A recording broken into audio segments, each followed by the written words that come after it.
Esta semana vamos con el capítulo 9, perdón, es Ajá, el 8, es el 8, es el 8. El propósito interno. Bueno, me he dado cuenta que Edgar Toll, pues bueno, sí le echa mucho a la filosofada de repente, ¿no? Trata de dar de repente muchos ejemplos, deja un tema, lo conecta después o regresa a él.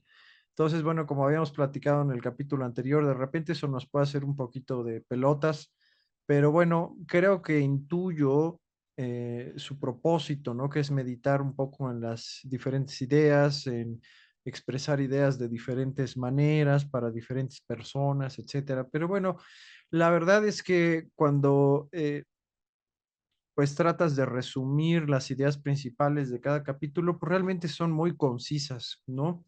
Ya lo platicaremos también. Pero bueno, ahora vamos a platicar un poco sobre el propósito interno. Está muy interesante porque empieza el capítulo Toll hablándonos de pues un cuento sufí, que ya hemos platicado un poco también de esta escuela esotérica. Eh, pues bueno, que había un rey medio bipolar, ¿no? O sea, de repente estaba feliz y de repente se ponía triste, o al revés, pero un día se cansó y llamó a un sabio para que lo ayudara a traer equilibrio y sabiduría a su vida, y el sabio le dijo que le podía ayudar, pero que pues iba a ser muy caro y que pues ni todo su reino cubría el precio básicamente, pero que pues bueno, si se comprometía él a hacer el cambio, porque recordemos en toda esta idea del desarrollo personal, pues lo primero es tener voluntad de cambio. El primer paso ya lo había dado el rey, ¿no? Que es hacerse consciente de lo que tenía que cambiar, ¿no? Que es lo que estaba ocasionando desequilibrio en su vida, que no quería básicamente, ¿no? O sea, esa es la primera toma de conciencia y después, pues bueno, viene la voluntad de cambio que se puede mostrar de muchas formas, ¿no? Y bueno, el sabio yo creo que lo sabía porque, bueno, después le envía un cofre de jade tallado con un anillo grabado adentro que decía, también esto pasará, ¿no? Y bueno, esta frase sufí realmente está enfocada a hacernos meditar, ¿no? Porque pues realmente todo es efímero en la vida, desde nuestra propia vida, por supuesto, ¿no? Pero también cualquier situación buena o mala, habíamos hablado un poquito del Tao, eh, que, pues bueno, hablaba un poquito, bueno, o ejemplifican, pues un significado muy profundo con el yin y el yang, ¿no? O sea, que lo bueno y lo malo, lo positivo y lo negativo, las situaciones difíciles y las felices, siempre están en un constante ciclo, ¿no? Entonces, pues nunca vamos a estar completamente felices ni completamente, este, tristes, por ejemplo, ¿no?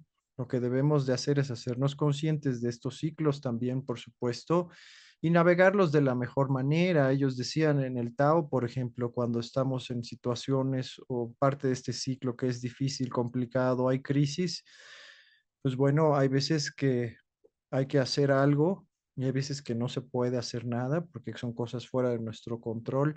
Y si hay que hacer algo, pues qué mejor que hacerlo pues de una manera tranquila, tratando de fluyendo, como lo vamos a leer más adelante en este capítulo, eh, fluyendo con la situación, no tratando de reaccionar mecánicamente o automáticamente o forzar las cosas, etcétera, ¿no? Es tratar de tener esa presencia, como dice Toll, tratar de tener como esa autoconciencia, como decía Gurdjieff, por ejemplo, e ir ajustando nuestras acciones conforme veamos que avance la situación, y muchas veces también nos vamos a equivocar y vamos a decidir cosas que posiblemente no eran lo mejor para cada situación, pero eso también son lecciones, entonces aprendemos de eso también para situaciones similares en el futuro, ¿no?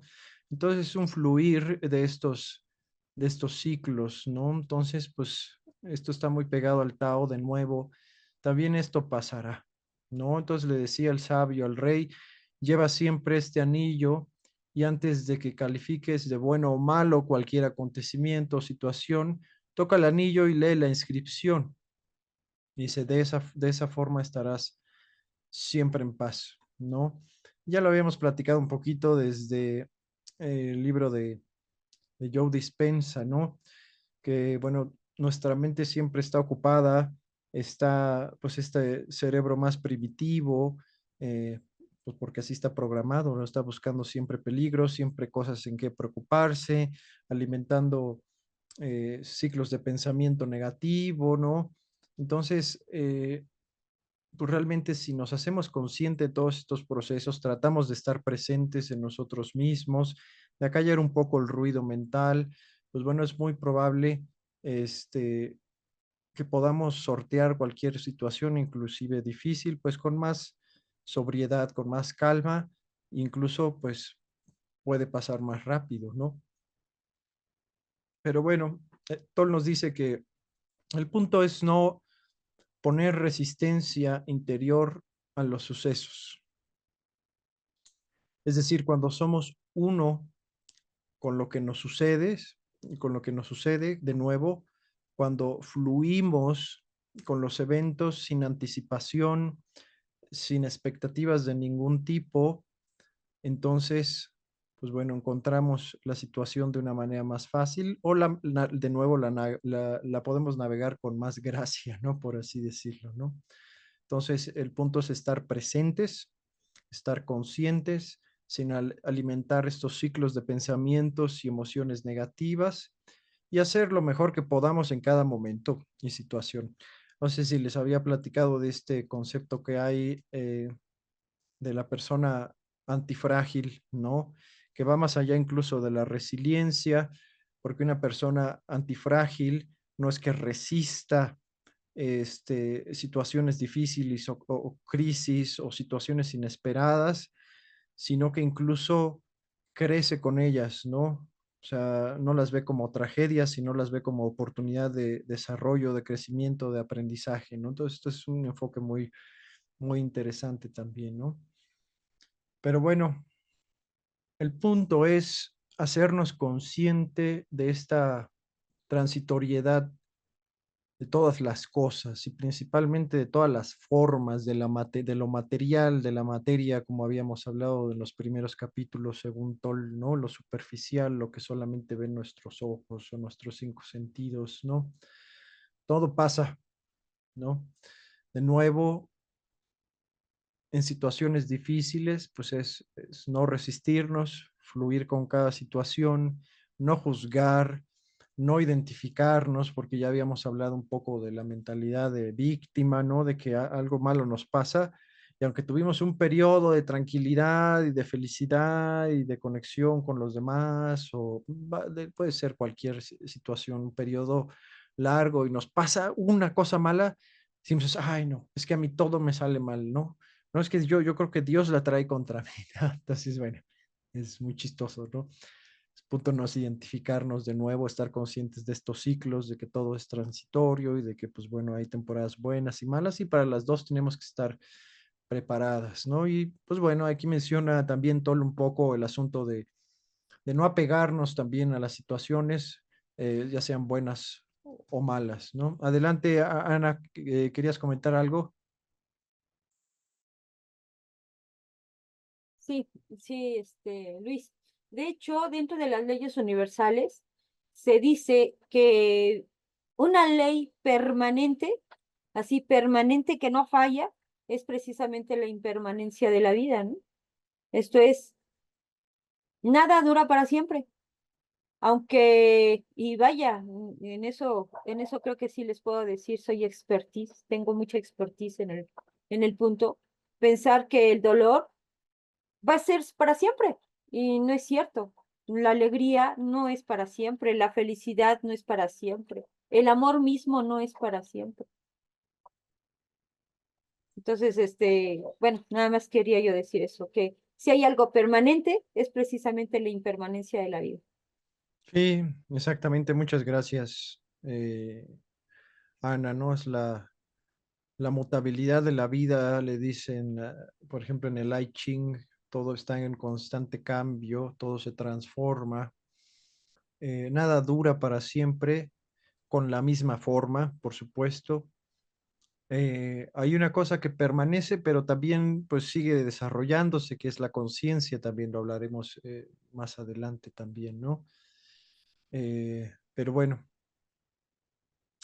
nos dice Toll, disfrutar de los placeres del mundo sin temor a la pérdida y sin angustia frente al futuro. Es un ejercicio muy complicado, ¿no? Porque, bueno, siempre buscamos poseer, ¿no? Siempre nos apegamos. No es que el apego sea malo, pues, pero hay que aprender a dejar ir también, ¿no?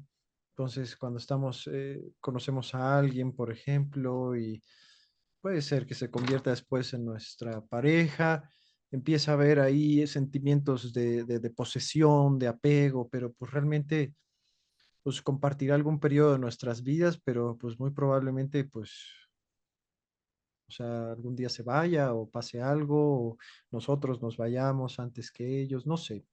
Hay muchas posibilidades también, aunque es interesante porque leyendo algunos de los autores que se han metido a estudiar seriamente eh, el método, el tema de la reencarnación, pues bueno, incluso ellos dicen que ya las almas llegan a a cierto nivel de desarrollo que, bueno, empiezan a identificarse con principios universales, pues más trascendentales, ¿no? Ayudar a los demás de cierta forma, ¿no? Hay muchas formas, por supuesto, ¿no?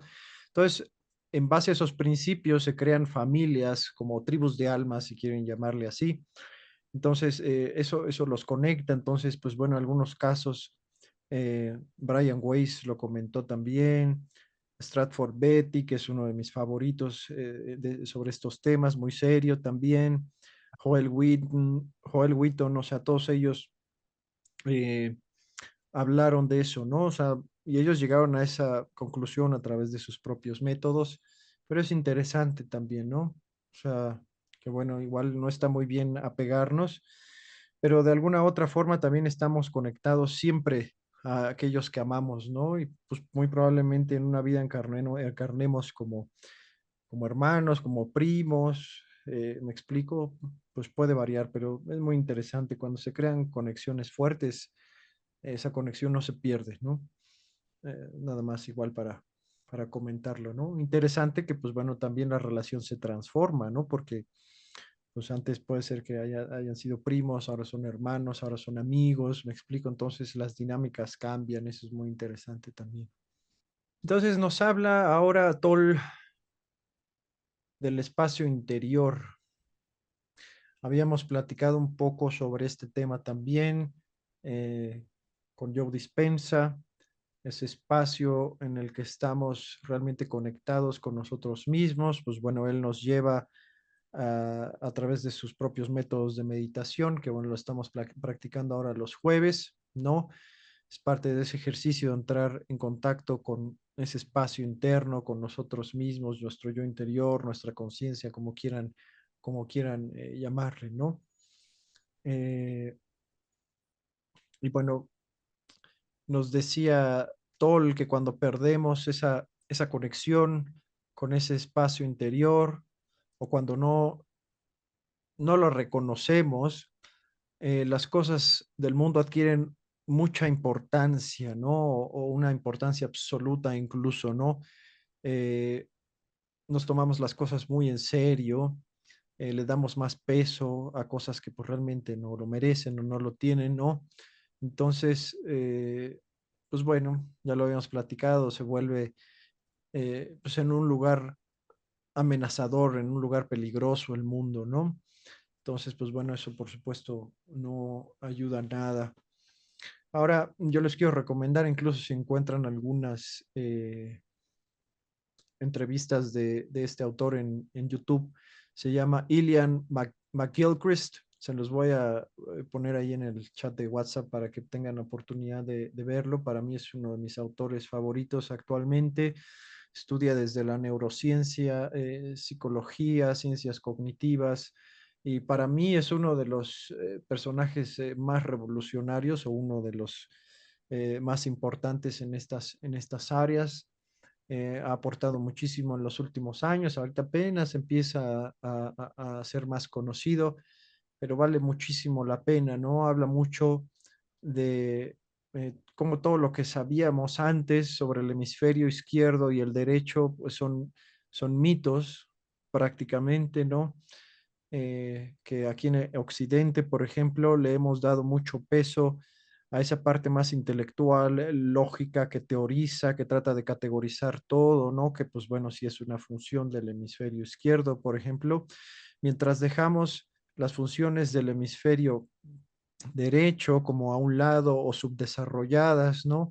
Y en Oriente, por ejemplo, es al revés, ¿no? Ellos le dan un poco más de peso a lo que está relacionado con el hemisferio derecho, que pues sí, bueno, esto sí es cierto, bueno, es un poco más intuitivo, más creativo, y bueno, la lógica no es tanto como la vemos aquí en Occidente, por ejemplo, ¿no? Por eso decía Gurdjieff que el día que pudiéramos combinar ambas mentalidades, el mundo cambiaría.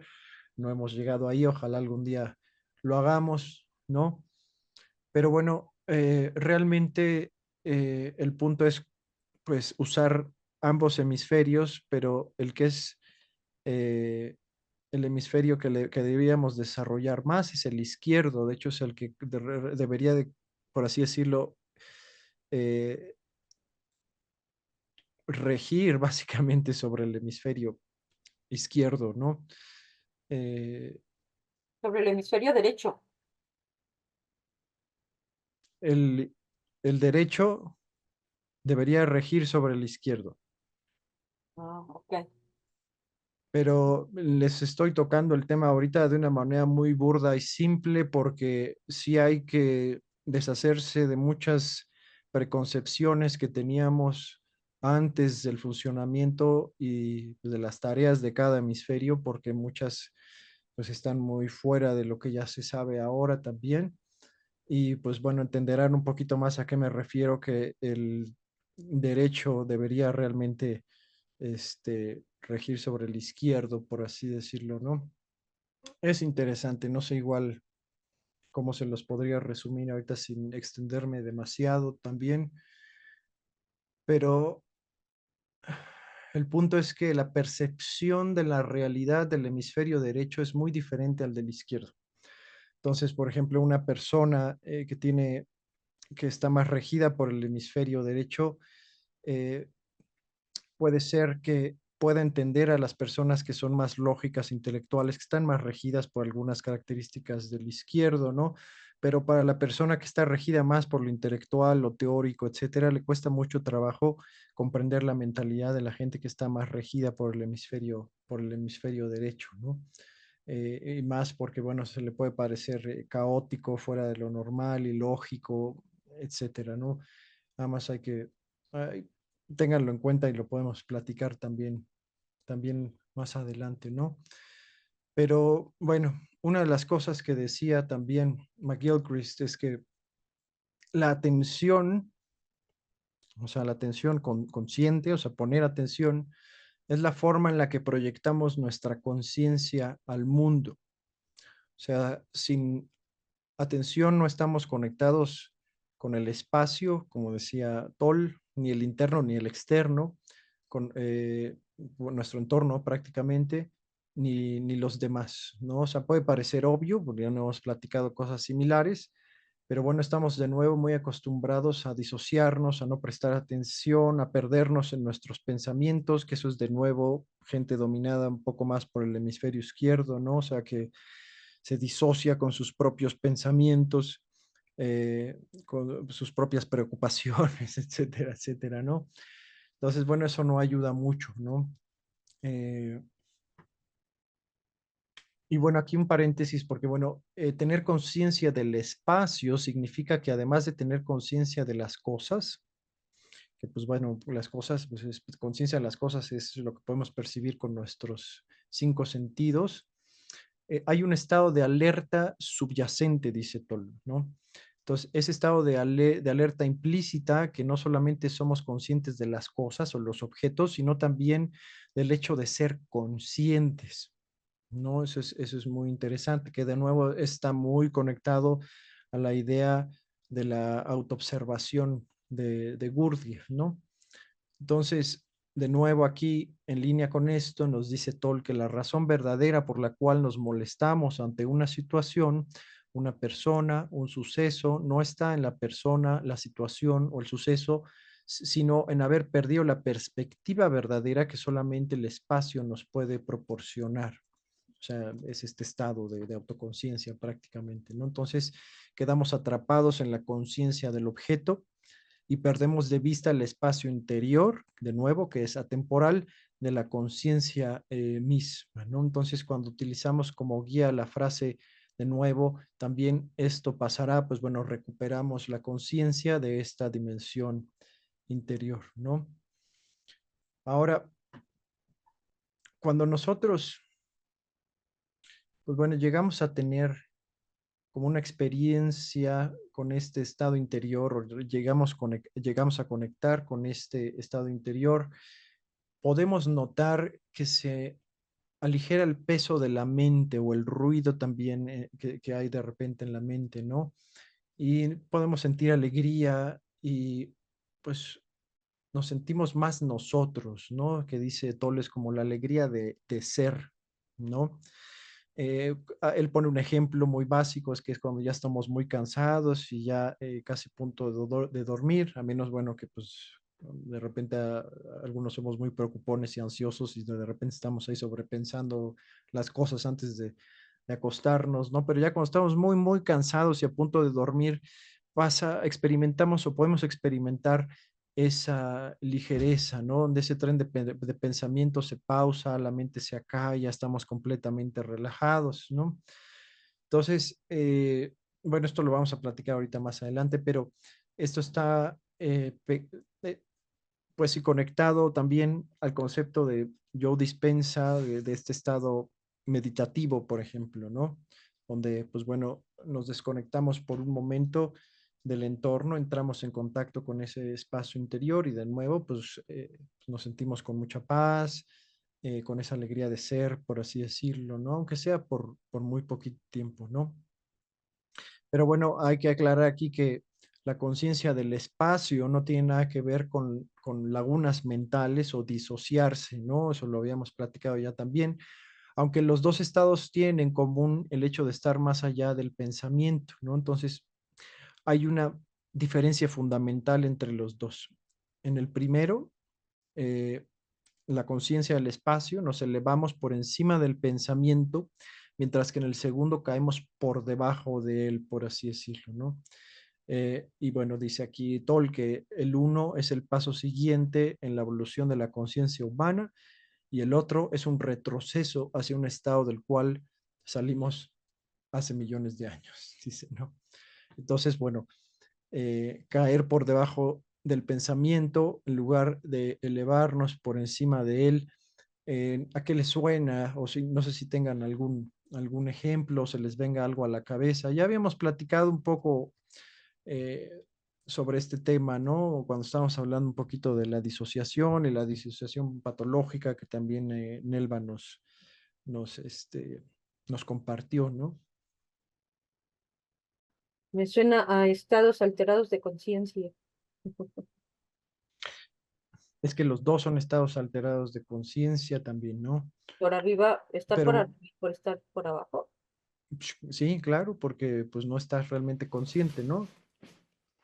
A mí me suena a cuando dice que pasa por encima, me suena como a cuando te dejas llevar por el pensamiento que sea, sin haberlo como observado, analizado antes, o algo así, o sea, como de, como un poco como cuando algo te genera una sensación, algo incómodo, que dices, a ver, ¿qué será? ¿Será mi intuición, mi sexto sentido arácnido? ¿O algo me detonó esto porque lo asocié con algo que viví en mi pasado? Y entonces ahí ya vas como por encima de la... Ya no te dejas llevar por ese presentimiento, sensación o pensamiento, sino que como que logras identificar el origen y dices, ah, bueno, ok, o sea, no sé, como cuando...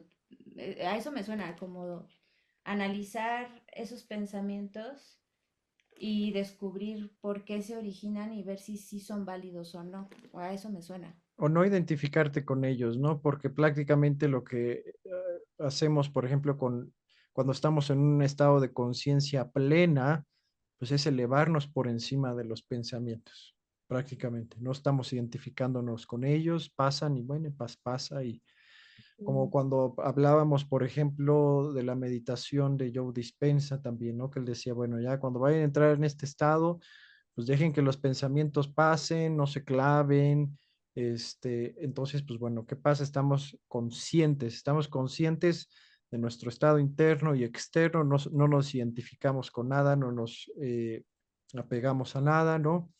Estamos fluyendo en el momento, que es el estado de presencia también que nos hablaba Tol antes. Y bueno, el otro, que es por debajo, Ujú. pues está un poquito más enfocado a la disociación, ¿no? Porque bueno, él pone el ejemplo también de ponernos a ver la televisión por mucho tiempo, ¿no? De nuevo, recuérdense que las cosas no son blanco y negro tampoco, porque pues también necesitamos distraernos de vez en cuando, ¿no? Pero sentarnos a ver, por ejemplo, Netflix, pues ahí toda una serie en una sentada, por ejemplo, ¿no? Eh, pues cosas que básicamente nos están poniendo por debajo del pensamiento, ¿no? O sea, es un estado de inconsciencia prácticamente. Adelante, Nelva. Solo para checar, a mí el de por arriba me suena como la parte del observador, ¿no? En donde puedo darme cuenta que no soy esos pensamientos, ¿no? Como, Exactamente. y por debajo, como en la automático, eso, cosas que Exacto. estoy haciendo desde un nivel que ni siquiera hay una presencia, ¿no? Como si estuviera en la Exactamente. tele, o a veces puedo estar haciendo algo, ¿no? Manejando, cocinando y ya ni estoy. Muy Así bien, es como lo muy, interpreté. muy bien resumido, sí. Ok, gracias. Gracias, Nelva. Gracias a ti. Adelante, Ana. Sí, como lo entiendo, ahora sí con la intervención de Nelva y con Anita, es estar por debajo es hacer las cosas en automático, ¿no? Estar por arriba, lo que de alguna manera hacemos en mindfulness, darte cuenta de tu estado en el hoy, en el presente, eh, tu estado en cuanto a tus emociones, tus reacciones, Y tu entorno, en el sí. hoy y en el presente. Sí, sí, sí, prácticamente sí. Gracias, Mm. Ana, ese es el punto, sí. Y bueno, es muy interesante porque, bueno, este Toll habla de este estado de vigilancia relajada o este estado de conciencia relajado, pues muy diferente, por ejemplo, a estar estresados o agobiados por pensamientos y emociones negativas. Estamos en un estado de presencia, como decían, de conciencia plena, de autoobservación, atentos a nuestros procesos internos y a nuestro entorno. Esto es muy interesante porque, bueno, cada escuela esotérica tiene sus propias técnicas, pero la gran mayoría empiezan con estos ejercicios de toma de conciencia, por así decirlo, o acrecentar la conciencia o incrementar nuestra conciencia de este espacio interior, pero también de nuestro entorno con ejercicios de respiración y de meditación.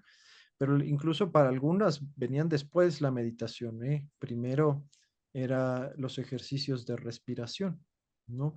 Y es muy interesante porque este estado de vigilancia relajada, no sé si ya lo habíamos platicado, pero bueno, todas estas técnicas que han salido últimamente de la estimulación del nervio vago, ayudan muchísimo a poder alcanzar este estado. Incluso parece como un switch, ¿no? En el cerebro lo habían dicho, porque si estamos estresados podemos usar estas técnicas de respiración que estimulan el nervio vago e inmediatamente cambiar a un estado de vigilancia relajada, ¿no? De conciencia o de un estado de conciencia plena, por así decirlo, ¿no?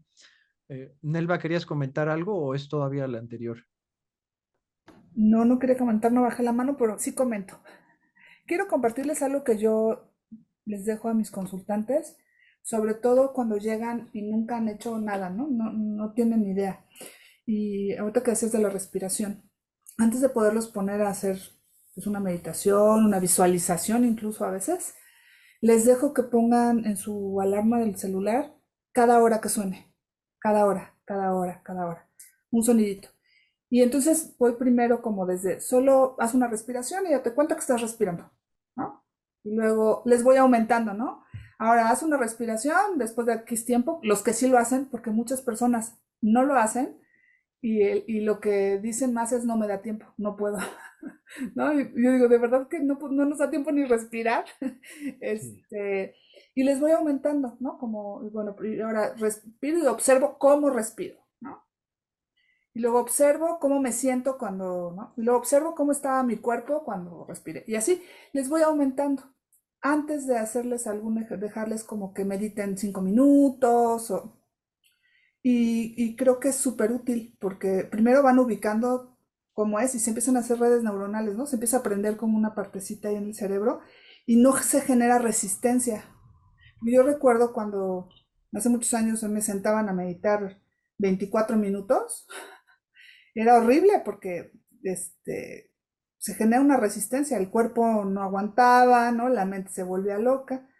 Entonces creo que estos ejercicios donde no se genera resistencia son más gentiles, no sé cómo decirlo. sí, Y bueno, se los comparto, ¿no? Porque tal vez también ustedes los pueden implementar, ¿no? Independientemente de que estén meditando los jueves o no. Pues de pronto, 4 o 5 veces al día, una alarmita, suena, respiro, me hago consciente de que estoy ahí en ese momento en mi cuerpo habitándolo, ¿no? No, no soy la mente, sino estoy en el cuerpo. ujú, Y la verdad, llevo mucho tiempo haciéndolo y me ha sido de mucha utilidad. Tanto a mí como a mis consultantes, ahí se los a los que lo hacen, ¿eh? Porque no todos lo hacen. muchas Fíjate A que, gracias, veces, Ana. no sé, pasa un año y no lo han hecho y de repente lo empiezan a hacer y me dicen, ay, Nelva, pero es que esto es buenísimo. Y digo, no, bueno, pues ya llevarías un año. No. Tenemos mucha resistencia, esa es la Sí, verdad. En es general, cierto, yo me incluyo. Hay mucha resistencia, ¿no? A es cierto. escucharnos, a apaciguarnos, es mucha resistencia.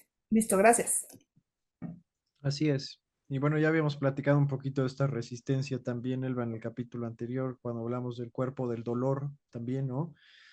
Si este se alimenta, por ejemplo, de esos patrones de pensamiento negativos, emociones negativas, pues incluso incentiva, ¿no? Que esto siga, ¿no? Entonces, pues bueno, si esto lo llevamos un poco más a algo más tangible, bueno, Joe Dispenza nos decía que nos podemos volver adictos a nuestros químicos emocionales, por ejemplo, ¿no?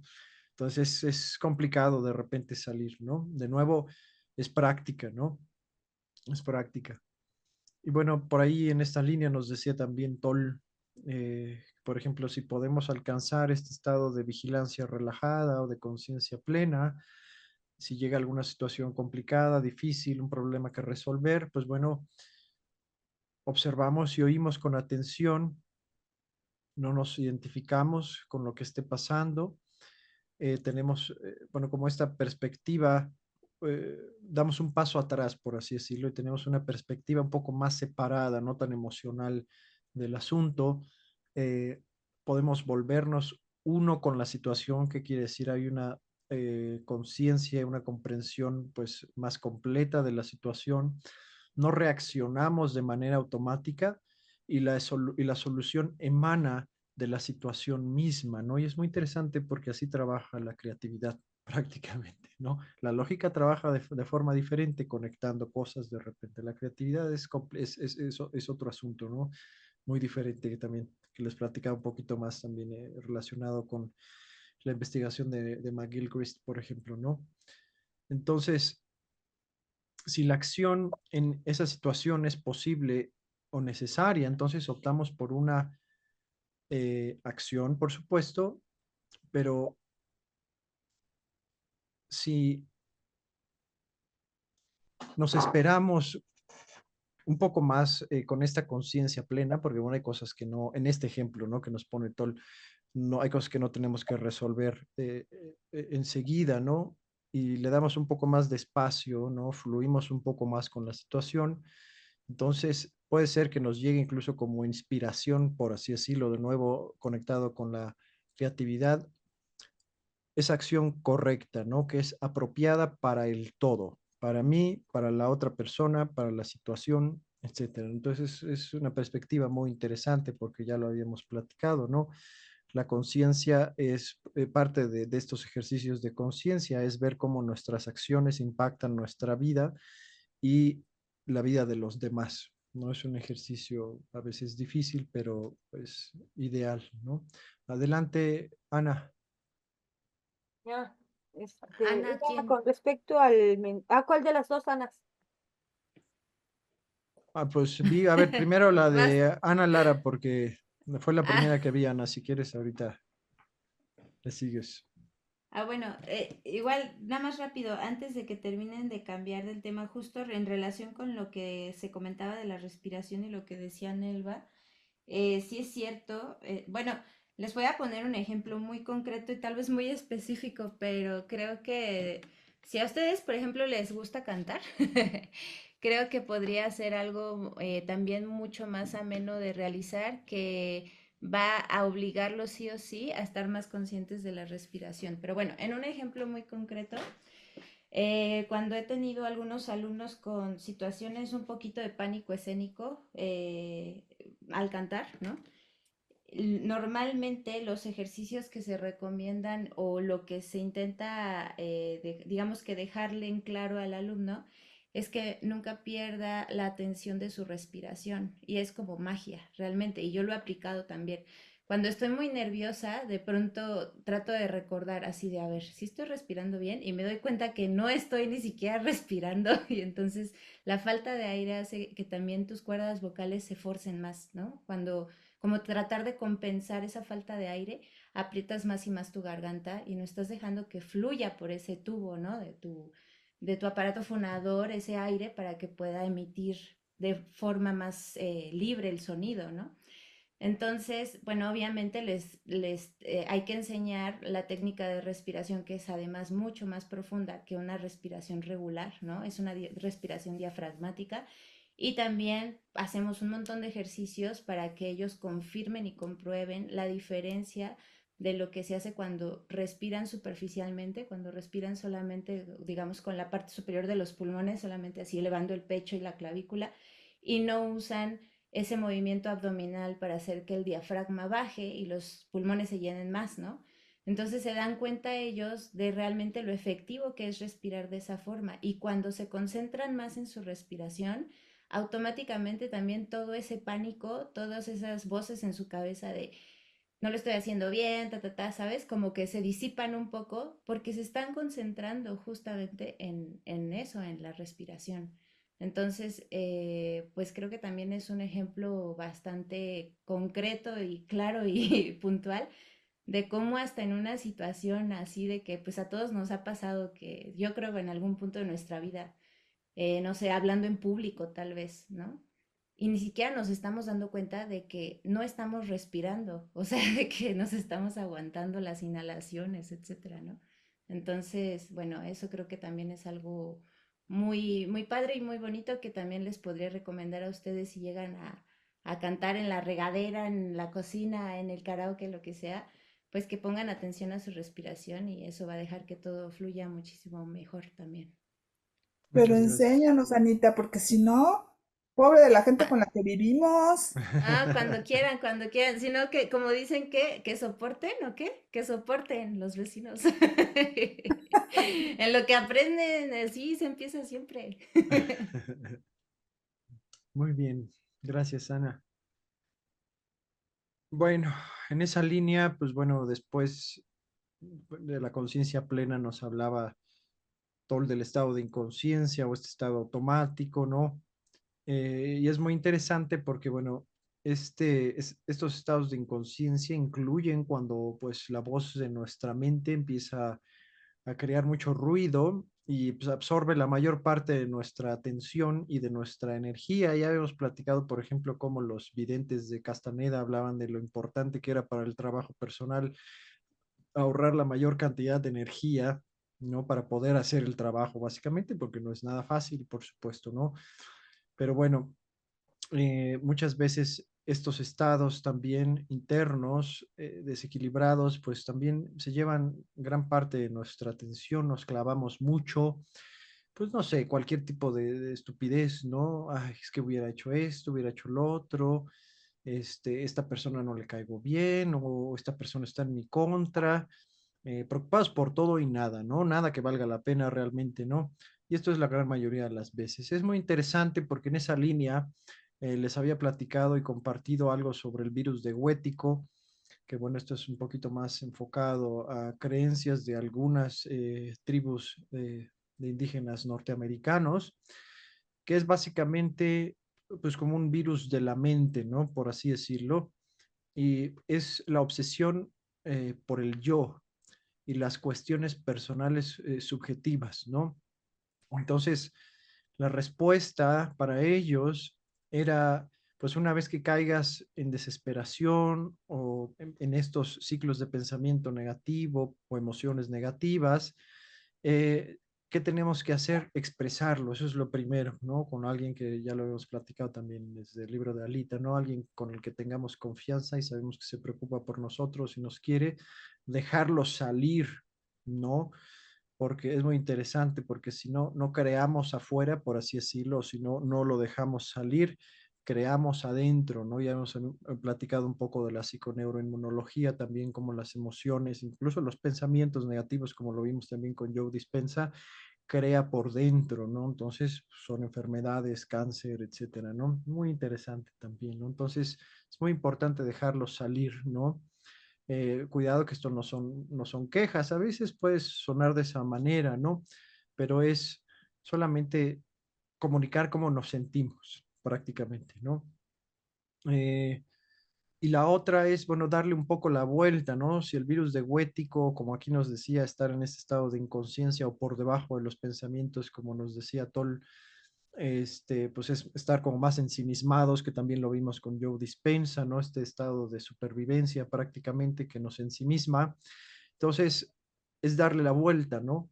Es pensar en algo que podamos hacer por otros para evitar que sufra lo mismo que nosotros sufrimos, ¿no? Y esto es muy interesante porque este es el nacimiento de la verdadera empatía, ¿no? O sea, habíamos platicado un poco el arquetipo del sanador herido de Quirón o Chirón, y cómo él a través de su propia búsqueda para sanar su herida, pues desarrolló mucho conocimiento y aunque él nunca pudo realmente sanar completamente el dolor y la herida, pues empezó a compartir ese conocimiento, a tratar hacer algo por los demás, ¿no?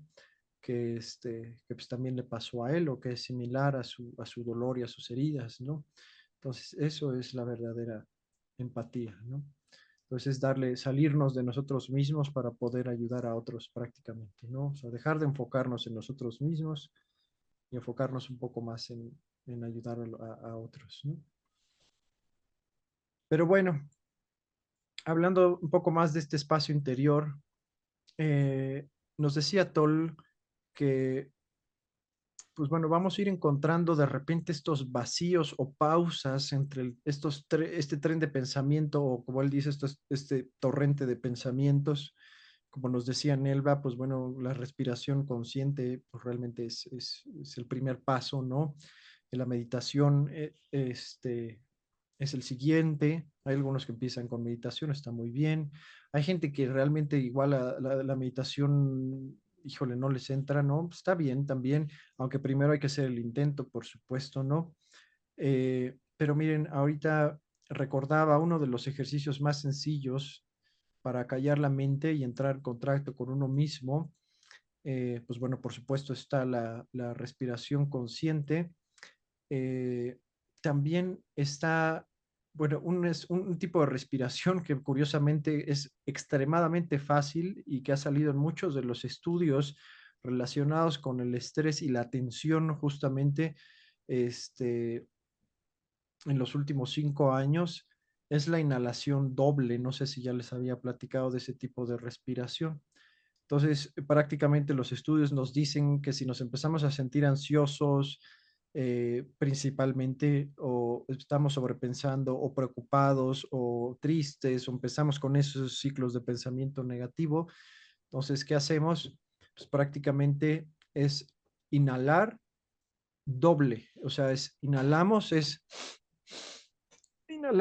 una segunda vez hasta que se llenan completamente los pulmones y exhalamos por la boca.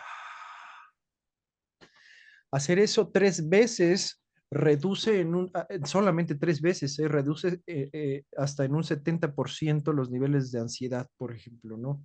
Y al mismo tiempo, pues bueno, nos hace más conscientes, ¿no? Porque de repente estamos ya tan inmersos en nuestros pensamientos, problemas y preocupaciones que pues bueno, ya estamos ahí con toda la emoción al 100%, y este ejercicio lo que nos hace, pues bueno, estimula por supuesto el nervio vago también, pero ese patrón de doble respiración, por ejemplo, está asociado con también la relajación. O sea, de hecho, bueno, fíjense de repente cuando ya están acostados o pasaron una situación muy estresante, ya se calmaron, hacen la inhalación doble y exhalan. Es algo natural, pero bueno, lo podemos hacer de manera consciente para ayudarnos a entrar en este estado de presencia, en este estado de alerta consciente, ¿no? O de vigilancia relajada también, ¿no?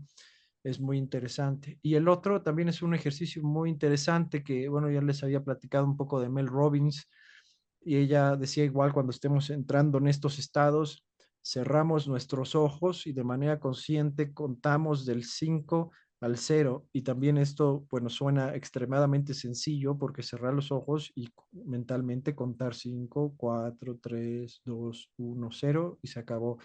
Pero es muy interesante porque solamente ese ejercicio eh, le regresa el poder a la corteza prefrontal, de nuevo, que es esta, pues, nuestra capacidad de pensar de una manera más relajada, le quita el poder a la amígdala de estar en ese estado de supervivencia y pasamos a un estado justamente de vigilancia relajada. Incluso podemos usar las dos, doble inhalación y contar del 5 al 0, por ejemplo, ¿no?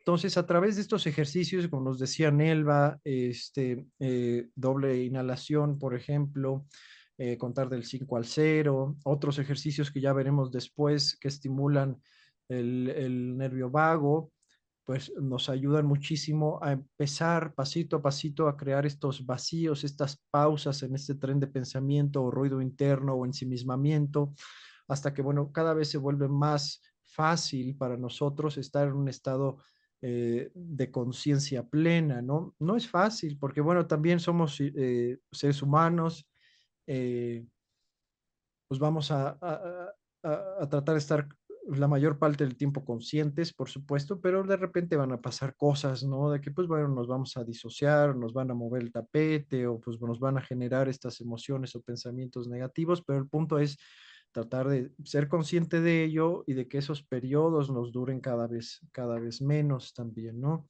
Y bueno, pues de nuevo recuerden aquí, pues no buscamos la perfección porque no existe, no buscamos la iluminación como nos la han hecho ver muchas pues escuelas o religiones, ¿no? Es, es el devenir hacia la iluminación, o sea, es el camino, ¿no? Por así decirlo, ¿no?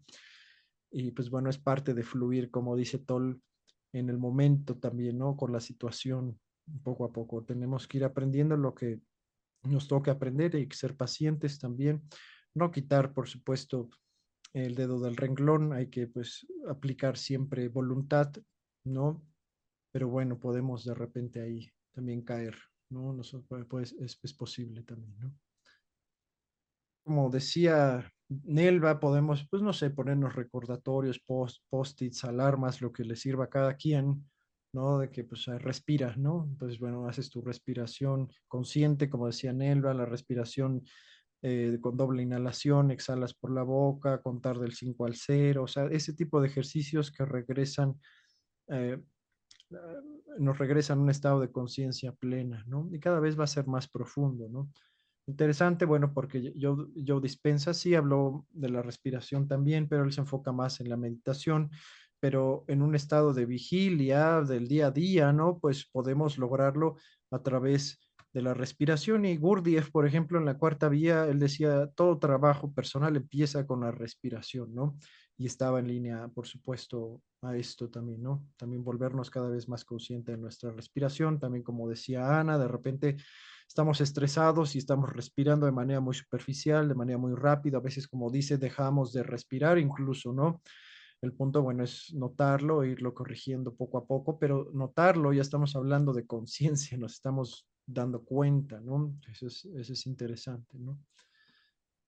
Pero bueno, ¿algún comentario en este punto, hasta este punto? ¿Yo puedo? Sí, claro. Quiero, a ver, con esto que tú estás diciendo, cómo es desde lo que tú sabes. En los primeros auxilios emocionales, o sea, todo perfecto, ¿no? Como tú lo Sí. dices, sí, solo mi duda es, en los primeros auxilios emocionales, La indicación es que cuando una persona está como en una crisis de ansiedad o un ataque de pánico, nunca llevarlo a la respiración en ese momento, sino intentar que lleve su atención a algo fuera de él a través de sus sentidos. ¿Qué ves? ¿Qué hueles? ¿Ves la luz? ¿Qué escuchas? ¿A qué te sale la boca? Toma un poquito de agua, siente la telita, agarra mi mano, mírame, ¿no? Y la razón es porque hay demasiada atención hacia adentro. Por lo regular, las personas en un estado así sienten que no están respirando. Entonces, sí, pues, decirle, tócate tu pecho y siente cómo estás respirando, ¿no? Cómo se mueve, cómo sí estás respirando. Lo que se busca es dividir la atención, que no esté toda la atención hacia adentro, en la interocepción, sino que se vaya más a los otros sentidos. Y ya después, por eso para mí, por ejemplo, es muy importante que los consultantes vayan practicando, no cuando están en crisis, sino cuando están en su vida cotidiana normal, Exacto, es ¿no? que Sí, ¿verdad? ¿Estamos de acuerdo? Nada más quería va, como, va más por ahí, sí, porque estamos hablando aquí de niveles de ansiedad, por así decirlo, entre comillas, normales, ¿no? ok, ok, Ya cuando estamos llegando a una crisis y necesitamos de otras herramientas, ¿no? Por ok. supuesto que sí, por supuesto, sí, sí, Digo, es sí. que creo que es importante aclararlo, ¿no? Porque ya a veces Ujú, la ansiedad pareciera que es la misma ujú, y no ujú. es lo mismo estar ansioso, sentir un poco de ansiedad, allá estar en una crisis de ansiedad, ¿no? O un Sí, ataque de pánico. Nada más quería sí, como checar si estábamos en la misma línea, Luis. no, y Gracias. es bueno que lo comentes también, por supuesto. Sí, sí, sí, Gracias. Es que ya me ha pasado que se entiende diferente, ¿no? sí, sí, sí. Entonces creo que es importante. Gracias. No, gracias a ti, Nelva. Pero bueno, entonces nos dice Tol, a medida de nuestras posibilidades, en nuestro día a día, nuestra vida cotidiana, pues bueno, recurramos a estos ejercicios, estas tomas de conciencia, crear estos espacios vacíos o pausas del ruido mental, por ejemplo, poquito a poco para que se vaya volviendo un hábito también. No hay que forzar nada, de nuevo, el proceso de cada quien es diferente. eh, Hay personas de nuevo, ¿no? Que les sirve muy bien, por ejemplo, la respiración. Hemos visto que hay otras personas que les sirve, por ejemplo, más contar del 5 al 0. Hay otras personas que incluso van desarrollando la toma de conciencia casi de manera automática, ya no necesitan, por ejemplo, respirar. Eso es muy interesante también. Son casos también de los que hablaba Tasha Eurich en su libro Intuición, también, o sea, son personas que prácticamente nacen con esa habilidad de ser autoconscientes, aunque también la tienen que desarrollar, pero ya pues su nivel pues es más alto que el normal, ¿no? Es muy interesante también, ¿no? Entonces, poco a poco, pues nos vamos a sentir también más plenos con nosotros mismos, con nuestra vida, con lo que tenemos, nos decía Toll también, o sea, realmente la felicidad está en los detalles, en lo pequeño, en lo simple, en lo cotidiano, ¿no? Pero bueno, la mente del depredador, que es muy barroca, o el cuerpo del dolor, como le decía Toll también, ¿no? Pues siempre nada es suficiente, ¿no? Es como un barril sin fondo, ¿no? Entonces hay que regresar nosotros, digamos, a disfrutar eh, de lo simple, de lo sencillo también, ¿no? A ser curiosos como niños de nuevo también, ¿no? A ver la vida con ese asombro también, con esa gratitud constante también, ¿no? Y eso pues realmente lo que nos hace es pues vivir la vida eh, con un flujo más natural, ¿no? O sea, no hay juicios, no hay tantos apegos como antes, pues somos más conscientes de nosotros, de nuevo no estamos buscando la perfección, o sea, vamos a aceptar lo que dentro de nosotros no podemos cambiar, porque si hay cosas, ya habíamos platicado, hay cosas que ya son aspectos de nuestra personalidad, ser más conscientes de lo que sí podemos cambiar, por ejemplo, ¿no? Pero bueno, es todo un proceso, requiere mucha compasión y paciencia y sin correr, porque pues bueno, no, nadie nos está poniendo, pues nadie nos está apresurando básicamente, ¿no? Pero bueno, ya para cerrar el día de hoy, bueno, tenemos aquí una cita en la final, bueno, en el final ya, en la parte final del libro. No sé si alguien nos puede ayudar, voy a compartir la pantalla en un segundito. Ahí ven la pantalla. Sí se ve. Sí, Mm, Bueno, entonces no sé si alguien nos puede ayudar desde si nos mantenemos en un estado de alerta hasta el final del capítulo, por favor. Si me escuchan bien, si quieren les leo. Sí, muchas gracias, Ana. ¿Sí? A ver, dice. Si nos mantenemos en estado de alerta, podremos detectar algunos de esos patrones inconscientes en nosotros mismos, exigir reconocimiento por algo que hicimos y molestarnos o enojarnos al no recibirlo, tratar de llamar la atención hablando de nuestros problemas o de nuestra enfermedad o haciendo una escena, dar una opinión cuando nadie la ha pedido y no contribuye en lo absoluto a la situación, preocuparnos más por la opinión que el otro tenga de nosotros que por la otra persona, es decir, utilizar a los demás para reflejar nuestro ego o fortalecerlo, tratar de impresionar a los demás con nuestras posesiones, conocimiento, aspecto físico, posición social, fortaleza física, etc. Reforzar momentáneamente al ego a través de una reacción airada contra algo o alguien, tomarnos las cosas a pecho, sentirnos ofendidos, reafirmar que tenemos la razón y que los otros están equivocados a través de quejas mentales o verbales inútiles, mostrarnos importantes o aparentar que lo somos. Una vez detectado ese patrón interior, conviene hacer un experimento. Averigüe cómo se siente y qué sucede cuando renuncia a ese patrón. Sencillamente abandónelo y vea qué sucede. Otra manera de generar conciencia es restarle peso a lo que somos en el nivel de la forma. Descubre el poder enorme que fluye desde su interior para proyectarse sobre el mundo una vez que logre restarle peso a su identidad con la forma. La quietud. Se ha dicho que la quietud es el lenguaje de Dios y todo lo demás es una mala traducción. Quietud es sinónimo de espacio. Al tomar conciencia de la quietud cada vez que la encontremos en la vida, podremos conectarnos con la dimensión informe y atemporal que vive en nosotros y que está más allá del pensamiento y del ego. Puede ser la quietud que invade al mundo de la naturaleza, la quietud de nuestra habitación al amanecer o los vacíos de silencio entre los sonidos. La quietud no tiene forma y es por eso que no podemos tomar conciencia de ella a través del pensamiento. El pensamiento es forma. Tomar conciencia de la quietud significa estar quedos. Estar quedos es estar conscientes sin pensar. En ningún otro momento somos más esencialmente nosotros mismos que cuando estamos en estado de quietud. En ese estado somos lo que éramos antes de asumir transitoriamente esta forma física y mental llamada persona. También somos lo que seremos cuando la forma se disuelva. Cuando estamos quedos, somos lo que somos más allá de nuestra existencia temporal. Conciencia informe, eterna. Muchas gracias, Ana. Está bonito. ¿Alguna idea, pensamiento, comentario? Creo que como que sigue reforzando, ¿no? Un poquito de lo Sí, que ya había hablado antes. es lo Pero que está bien platicamos, sí. porque sí, como que Para, deja un poquito más claras las cosas. para reforzar, básicamente, sí. Sí nos puede parecer en algún punto repetitivo, incluso un poco fastidioso, pero pues bueno, sí ayuda a que se te quede un poco más grabada la idea, ¿no?